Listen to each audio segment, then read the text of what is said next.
Hi வணக்கம் நண்பர்களே, நாம் இந்த வீடியோவில் என்ன பார்க்க போகிறோம்னா மார்ச் 8ஆம் தேதியிலிருந்து மார்ச் 30ஆம் தேதி வரைக்கும் உள்ள வானிலை தகவலை பார்க்க போகிறோம். மார்ச் 8, 9, 10 ஆகிய 3 தேதிகளில் தமிழ்நாட்டில் பகல் நேரங்களில் அதிகமான வெப்பநிலை காணப்படும். இரவு மற்றும் அதிகாலை நேரங்களில் பனிப்பொழிவும் சற்று அதிகமாக காணப்படும்.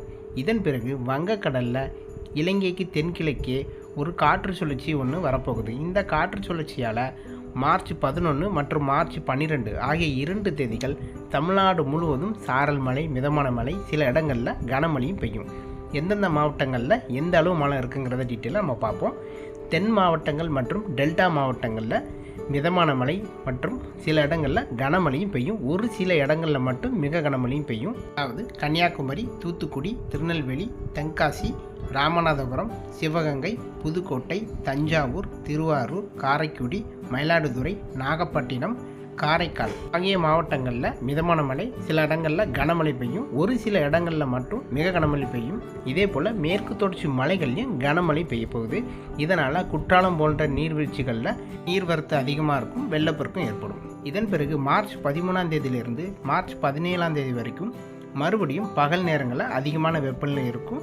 இரவு மற்றும் அதிகாலை நேரங்களில் பனிப்பொழிவும் காணப்படும். அடுத்து வங்கக்கடலில் உருவாகும் காற்று சுழற்சியால் மார்ச் 18ஆம் தேதியிலிருந்து 21ஆம் தேதி வரைக்கும் சில இடங்களில் வான மேகமூட்டமாக இருக்கும், வெயிலும் காணப்படும். சில இடங்களில் சாரல் மழையும் பெய்யும்.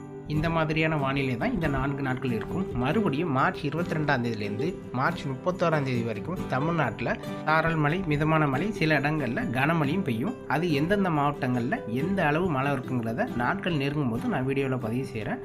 இதே போல் ஏப்ரல், மே மாதங்கள்லேயும் நமக்கு வெப்பச்சலன மழை பெய்யும்.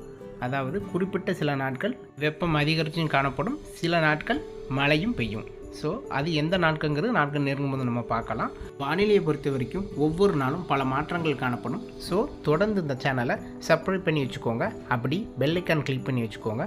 அப்போ தான் நான் கொடுக்குற வானிலை தகவல் உங்களுக்கு வந்து சேரும். மீண்டும் அடுத்த வீடியோவில் வேறொரு நாள் வானிலை தகவலோடு உங்களை சந்திக்கிறேன். நன்றி, வணக்கம்.